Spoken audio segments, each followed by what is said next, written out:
Hi there, Steve Kaufman here again. Today I'm going to talk about learning vocabulary. Now, I did say in my previous video that I would be amenable to doing some videos in different languages. We've had some requests, but today I'm going to speak in English. But I'm going to aim for the next one maybe in Portuguese because that was the largest number of requests, followed by Japanese, French, I think there was some Italian and Spanish, Mandarin, so we'll try and sneak all of those in, but I won't do them one after another. I'll intersperse it with English videos because most people only understand English. Now, vocabulary. We have a very interesting thread going over at one of our forums at LingQ. Someone started a thread on how many words can you learn in a day, and I'm going to post a link to this thread on my blog, The Linguist on Language, which I leave a link to here in the explanations or information box underneath the video. So how many words can you learn in a day? We've seen a number of sort of extreme positions. I tend to take the extreme position that you can learn a lot of words. Hundreds in a day. 100 anyway. One person on our forum thinks the number is 1, 3, 5, depending on the language. So let's first of all define our terms. What do we mean by learning a word? Well, to me, learning a word means being able to recognize a word in a specific context, when you are reading or listening. My focus is on comprehension. Some people feel that you only know a word when you can actually use it and produce it. So that's point number one, and I'll get back to that. The second thing is, what do we mean by a word? At LingQ, at our website, at our learning community, we count every form of the word as a different word. And we do this for a specific reason, because in those languages like Russian or Slavic languages, which have a lot of declensions, or Korean, which has a lot of different endings to words, I find it useful to treat each word as a different phenomenon, see how it performs in a phrase or sentence, try to understand how that word functions depending on its form. So, but I mean, it doesn't matter. I think if you only want to count word families, it becomes a little more difficult to define. You know, in English, for example, is I don't know, active, activity, reactive, act. Are they the same word, different words? It's a little difficult to define. However, I know that Paul Nation, who is a leading expert on English vocabulary acquisition, feels that the ratio between words and word families, or rather word families to words, is 1 to 1.6 in English. It's probably 1.3 in some languages, maybe in Russian it's 1.5. I don't know.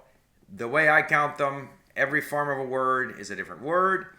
And of course, if I can recognize a word, I consider that word known. A lot of people don't like that.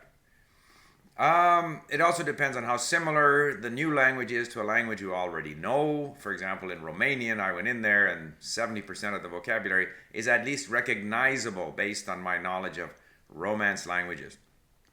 So, I mean, my numbers for Romanian in 2 months, my LingQ statistics tell me that I know over 20,000 words, and that I have also saved, in other words, linked on our site, another 10,000 words in this 2-month period.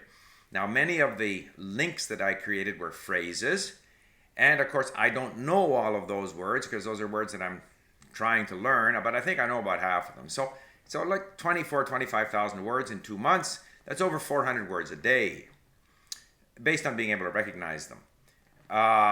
In Czech, over maybe 15-month period, I have some 50,000 known words, and I created, I think, some 44,000 links because I had to do more linking, more saving of words and phrases because there were less freebie words in Czech than in Romanian. So that's one extreme, and I'll get back to that extreme. And of course, another person on the thread says, no, to me, learning a word means learning it and slowly making sure I know what it means. And many people work on flashcards, and so they deliberately learn these words, make sure they can use them, and only then can they say they know them. And on that basis, the number is 5 words a day in French and maybe 3 words or even 1 word in Chinese and so forth. Okay, granted, there's lots of variables here, but some of my basic principles are that if you are focused on being able to use the word, and if you try to deliberately learn that word so that you can recognize it out of context in flashcards and so that you can use it, I think you are doing yourself a great disservice. I think that is counterproductive when it comes to language learning and when it comes to language acquisition. Because the time that you spend, say, on flashcards, scratching your brain, trying to remember what the word means, to my mind is wasted time. You're far better off or for that matter, if you are struggling to use the few words that you know and you're having this very limited conversation with someone but trying to nail down the 10 words that you learned yesterday, to me that is also counterproductive. I feel that you're much better off to be constantly exposing yourself to more word-rich content through reading and listening.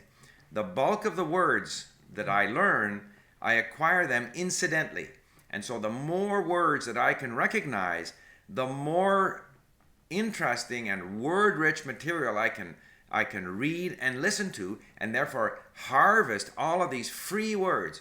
Because as my statistics in learning Romanian and Czech point out, and it's the same in other languages, most of my so-called known words are words that showed up in our lessons that I didn't save. And so the system recognizes that these are words that you didn't need to save, therefore you know them.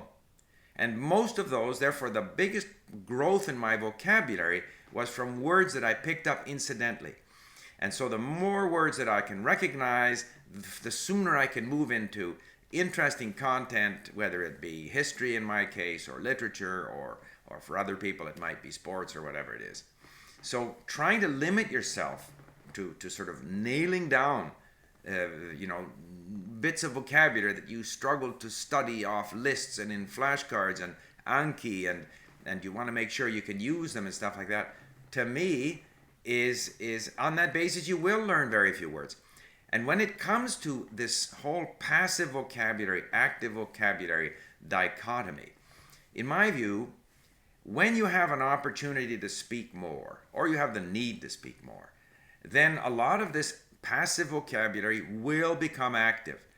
Sometimes you'll remember this word and the next time you won't, but they're all sitting there in your brain. And as you struggle to speak in meaningful situations, then you will find yourself reaching back there for these words, especially if, again, as we do on LingQ, if when you are reading, you are noticing words. Like when I read and I see a handy phrase that I want to be able to use, I save it. That means it'll show up again, highlighted in yellow, anytime that word or phrase appears in any future lesson that I either find on the LingQ library or bring in from the internet.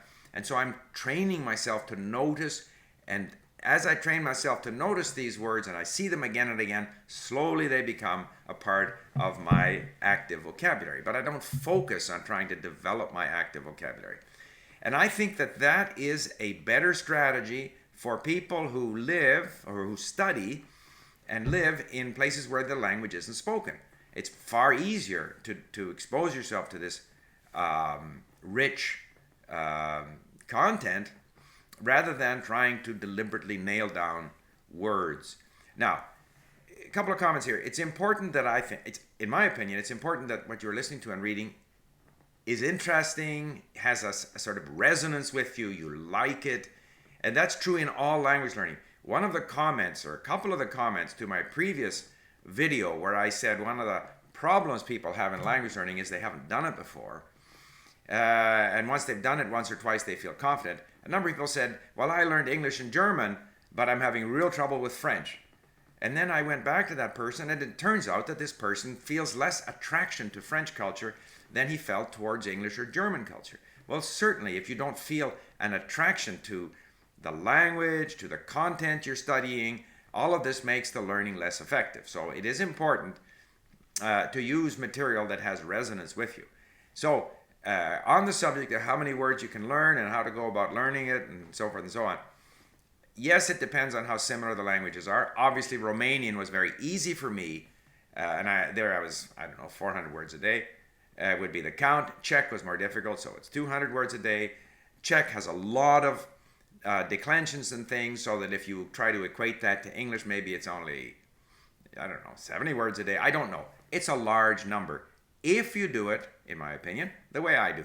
Like on Link, I link furiously. I create, as I say, in Romanian in 2 months, over 10,000 links. That's over 10,000 words that I have deliberately saved and that appear highlighted in yellow every time I read. And by exposing myself to a lot of content, listening and reading, I've been sort of washing all these words over me, and a lot of them are retained without me having to make any special effort. And so I can simply engage in this enjoyable activity of reading and listening to things that interest me, and the words just accumulate, which is kind of the way kids learn. Kids don't do flashcards. So enough now. I see I've kind of spoken quite a bit on this. I know this is a bit of a controversial issue. Let me see on my notes if I forgot anything. Blah, blah, blah. No. All right. Yeah, look forward to your comments, and I'm going to see if I can't sneak a Portuguese video in towards the end of the week. Thank you very much. Bye for now.